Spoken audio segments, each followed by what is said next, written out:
Dr. Ricardo, an experienced and meticulous physician, entered the examination room with firm steps. The room was softly lit, and there sat Mr. Almeida, an elderly blind man in the patient's chair.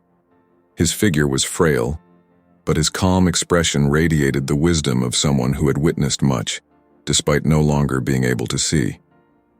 As the doctor prepared his instruments, he exchanged light conversation with Mr. Almeida. It was a routine checkup, nothing unusual. Dr. Ricardo had treated many patients like him before. However, as he began to examine Mr. Almeida's eyes, something caught his attention. He paused, adjusted the focus of the equipment, and frowned. Something was wrong. Very wrong. The old man's eyes, seemingly normal at first glance, revealed an unusual detail. It was as if something was hidden deep within his pupils, something that shouldn't have been there. The doctor felt his heart race, a sense of unease creeping into his mind. Trying to conceal his nervousness, Dr. Ricardo adjusted the instruments once more, moving closer to Mr. Almeida's eyes. His scientific curiosity pulled him forward, but there was something beyond science in that moment. Something unsettled him, as if what he was seeing defied logic and his years of experience. He took a deep breath, trying to stay calm. What could it be? The more he tried to examine, the more he felt like he was being drawn toward a revelation he wasn't ready to face. Dr. Ricardo could barely hide the discomfort he felt as he closed the examination equipment. His eyes remained fixed on the last image he had seen in Mr. Almeida's eyes, as if trying to grasp something that eluded medical reasoning. He forced a brief smile and said softly, "Everything looks fine, Mr. Almeida. I'll review your exams and get in touch." The elderly man, always polite, nodded and, with the help of his cane, calmly left the room.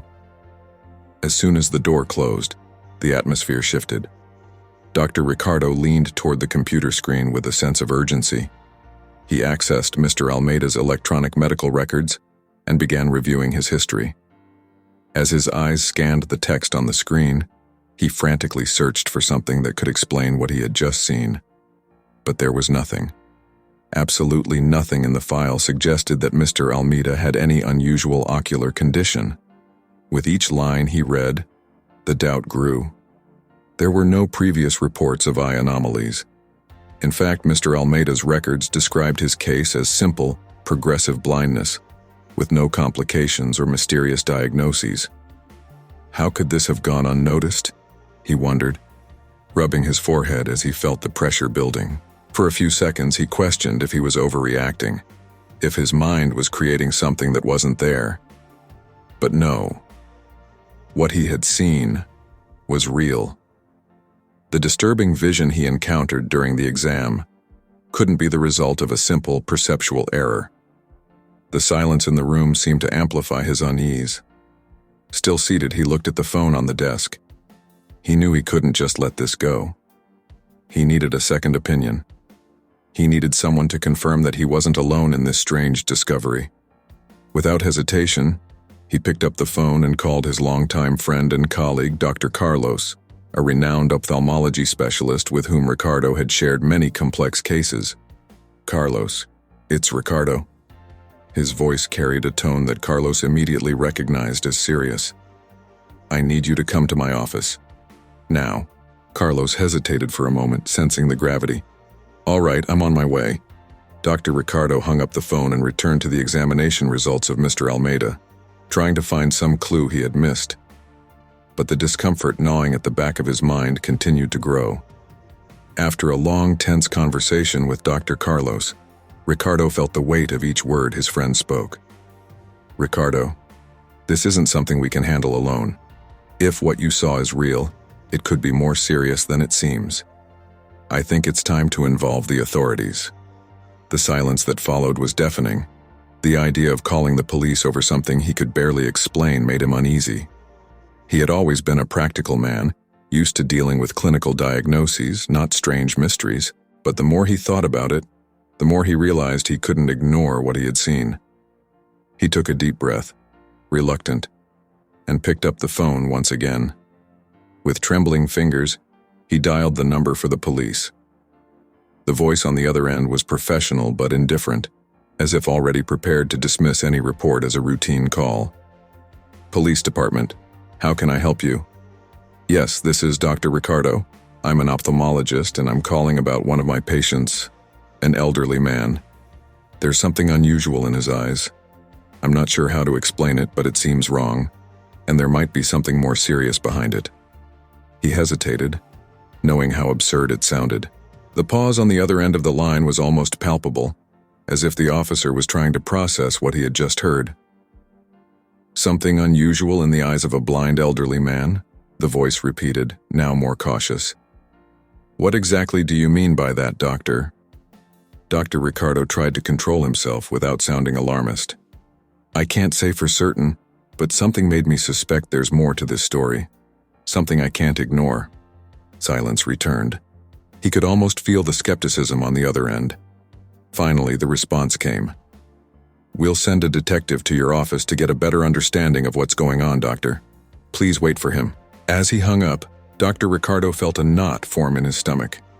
He knew that Mr. Almeida's unsettling eyes were more than just a medical anomaly, but now he was about to find out just how deep this mystery would go. The firm sound of Helena's heels echoed down the hospital corridors. She walked with purpose, her posture straight and her gaze sharp, as she made her way to Dr. Ricardo's office. Initially, the call seemed like just another one of those odd cases, but something in the doctor's voice made her wonder if there was more to the story. As she entered the office, she found Ricardo sitting at his desk, visibly uneasy. Detective Helena, thank you for coming so quickly, he said, trying to keep his composure. I know this sounds strange, but what I found in Mr. Almeida's eyes doesn't make sense, something I've never seen before. Helena crossed her arms, raising an eyebrow. Doctor, we need to be direct. Are you telling me you think there's more to this than just a medical condition? Ricardo hesitated for a second, aware of how absurd it all sounded. I can't say for sure, but something's wrong. His behavior, things don't add up. Helena took a deep breath. Let's see this patient then. They made their way to the ward where Mr. Almeida was staying. As they entered the room, the soft light from the windows illuminated the old man, sitting calmly in the chair. His expression was too serene, almost indifferent to their presence. Ricardo introduced the detective and suggested she ask a few questions. Mr. Almeida, Helena began, her voice firm. The doctor here has reported something unusual. May I take a look at your eyes? The old man hesitated for a moment, his lips trembling slightly before forcing a faint smile. My eyes? They haven't worked in years, detective. I doubt you'll find anything interesting. Helena noticed the evasive tone, and something stirred within her. The coldness of Mr. Almeida, combined with Ricardo's discomfort, created a heavy atmosphere. There was, without a doubt, something very wrong in that room. Helena and Dr. Ricardo approached Mr. Almeida cautiously, the tension in the air increasing with every second. Ricardo prepared the instruments to examine the old man's eyes once again, now with the detective watching his every move closely. Almeida remained silent, his hands trembling slightly in his lap, but his face still maintained that mask of indifference. The doctor began the examination with renewed focus, moving the light over the old man's blind eyes. Detective, I need you to see this, Ricardo whispered, his voice laced with uncertainty. Helena leaned in, narrowing her eyes to follow what he was pointing out. That's when she saw it. Deep within Mr. Almeida's eyes, there was something beyond the ordinary. Thin fibers, delicate like webs, were interwoven in a strange manner. They weren't part of the natural structure of human eyes. They looked artificial, almost metallic. A chill ran down Helena's spine. Ricardo stepped back, breathing heavily. Those fibers, they shouldn't be there, the doctor murmured, struggling to stay calm. This isn't natural. Helena remained silent for a moment, processing what she had just witnessed. The detective's previously composed expression now showed palpable concern. These fibers, could they be some kind of implant? A medical procedure he didn't mention? Ricardo shook his head quickly. No, this isn't part of any conventional treatment. I've never seen anything like this. The detective, her eyes fixed on the old man, grabbed her radio. This is Detective Helena. I need a forensic team at the hospital, room 12B. We have a situation that requires urgent investigation. As she spoke, Mr. Almeida showed no reaction. His expression was enigmatic, almost as if he already knew what they were discovering, but chose to remain silent. What had initially seemed like a simple examination had transformed into something much bigger, something Helena knew wouldn't be easy to solve. When Mr. Almeida sensed the unusual commotion, his fingers began trembling more intensely. He slowly lifted his head, his blind eyes wandering around the room as if trying to understand what was happening, even though he couldn't see. The sound of alert voices, the detective's radio, and the tension in the air were enough for him to realize that something had changed. The police were involved. "Why are you doing this to me?" His voice, which had been calm until then, now trembled slightly. He drew his arms toward his chest as if trying to protect himself from something invisible. "I've already said I don't need more tests." His breathing became short and irregular, panic starting to take hold. Helena, noticing the sudden change in behavior, stepped forward, her expression growing more cautious. "Mr. Almeida, this is just a routine procedure. We're not here to hurt you. We just need to understand what's happening." But he barely heard the detective's words. With clumsy movements, Almeida tried to stand from the chair, muttering something unintelligible, anxiety visible in every gesture. I didn't do anything wrong. You're looking in the wrong place," he said, his voice almost pleading. The detective kept her steady gaze on him, but now there was a certainty. The old blind man was hiding something far bigger than they could have imagined. The forensics room was completely silent, the tension growing with every second. The cold lights reflected off the equipment as the specialists worked meticulously. Dr. Ricardo, still in disbelief, watched from a distance, his heart racing. He knew something was wrong, but he could never have predicted what was about to be revealed. The forensic technician took one of the samples collected from Mr. Almeida's eyes and examined it under a high-precision microscope. For a moment, he said nothing. He simply adjusted the focus, observing the minute details of the fibrous structure. His eyes widened slightly, and he discreetly signaled a colleague. Another technician approached, and they exchanged increasingly concerned glances. "This isn't organic," one of them muttered, almost as if he didn't want to believe what he was seeing. Helena, watching closely, stepped forward, her expression neutral, though she was struggling to conceal the growing urgency. "What did you find?" The technician turned slowly, his face grave. "These fibers, they aren't natural. In fact, they look like fragments of a material used in microchip manufacturing." He paused, letting the weight of his words sink in. "We're talking about advanced technology, something very rare and extremely expensive."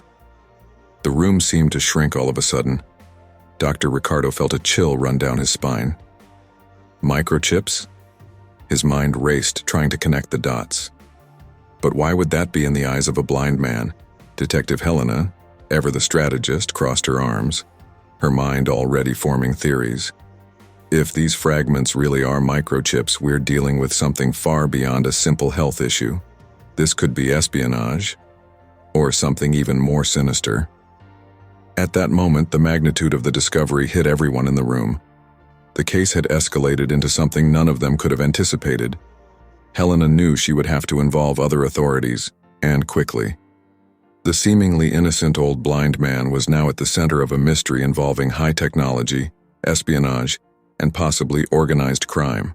As the cold lights of the forensic room shone on the material, the mystery within Mr. Almeida's eyes grew darker. Something much bigger was at play. And now, everyone knew there was no turning back. The silence in the interrogation room was thick, almost tangible. Mr. Almeida sat there, his forehead furrowed with deep lines of worry, his hands trembling slightly on his knees. He avoided the gazes of Dr. Ricardo and Detective Helena, but he knew he couldn't hide for much longer. The weight of decades of secrets was starting to unravel in his mind. Helena, now closer, leaned over the table, Her voice was firm but not aggressive. "Mr. Almeida, we need to know the truth. What happened to you? What do these fragments represent?" For a few seconds it seemed like he wouldn't respond, but then he let out a long sigh, as if a tightly locked door was about to be opened. With a hoarse voice, he began to speak. "It was many years ago, more than I can clearly remember." His eyes, though blind, seemed to search for something in the void. "I wasn't born this way, blind. In my youth, I worked for important people, secret operations, information that couldn't be written down, couldn't be traced. Everything was stored in alternative ways." Dr. Ricardo leaned in, intrigued. "Are you saying you carried information in your body?" Mr. Almeida nodded slowly, his voice becoming more fragile as he revealed his secrets. "Yes. Microchips, technology no one knew existed at the time. I was a messenger. I carried valuable data in places no one would ever think to look. But something went wrong. Terribly wrong." Helena crossed her arms, her eyes fixed on him. "The accident that took your sight, and was it because of that?" He nodded slowly, a bitter sadness crossing his words. "It was supposed to be a simple delivery, but someone betrayed me. An accident, an explosion. And when I woke up, I couldn't see anymore." His confession hung in the air like a crushing weight. The pieces of the puzzle were finally starting to fit together, but the implications were far beyond what any of them could have imagined. Mr. Almeida's revelation hit like a bomb. Dr. Ricardo and Detective Helena exchanged worried looks, but there was no time for hesitation. Helena immediately made a call to her team and requested the involvement of high-ranking authorities. The information hidden in Almeida's eyes was far more dangerous than they had anticipated. The police launched an operation to investigate thoroughly. The fragments removed from the old man's eyes were sent to a specialized lab, where experts confirmed the worst-case scenario. The microchips, once considered part of an obsolete secret operation, were encoded with incredibly valuable data. Information about clandestine operations, fraudulent financial accounts, and the plans of a highly organized criminal group operating in the shadows of society. Helena, now leading the investigation, realized she was dealing with something much larger than a simple smuggling case. A race against time had begun. Every second carried the risk that the criminal group might discover their secrets had been unearthed. "If they find out we're onto them, they might disappear before we can act," Helena told the police chief during a tense meeting.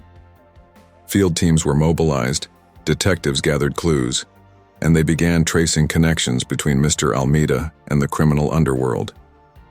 Each new discovery revealed just how deep the scheme really went. Powerful people were involved, protected by a veil of anonymity and influence. The pressure on the police intensified. Meanwhile, the government also stepped into the investigation. Secrecy was paramount, and the collaboration between police forces and government agents was delicate. The hunt had begun. Now everyone involved knew that if they failed, the information hidden in the eyes of a simple blind old man could put an entire nation at risk. The days following the discovery were intense for Dr. Ricardo. Every moment of the examination, every clue that led to the revelation, kept spinning in his mind. He had never imagined that a simple routine exam would place him at the center of such a deep and dangerous investigation. Sitting in his office, he stared out the window, deep in thought. Those blind eyes, which at first seemed like just a story of loss and old age, had held a secret that changed everything. The hospital was quieter now, but the memory of recent events still weighed in the air. Mr. Almeida had been taken into custody, his final words echoing in the doctor's mind. "Thank you, doctor. If it weren't for you, my secrets would have died with me." There was a tone of relief, almost resignation in the old man's voice. A man who had carried an invisible burden for so long now found himself free, even if that freedom came in the hands of justice. As for Dr. Ricardo, he felt different. Something inside him had shifted. It wasn't just the realization that he had helped solve a mystery with international consequences. It was the understanding that the world, no matter how simple it seems in its daily routines, is full of hidden layers.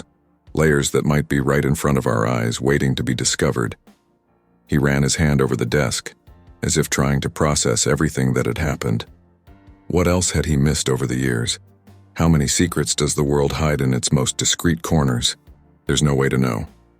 But one thing he had learned: never underestimate what lies hidden in the silence of ordinary lives. Even blindness can conceal a powerful vision. What would you do if you were in Dr. Ricardo's place? Would you call the authorities to investigate further?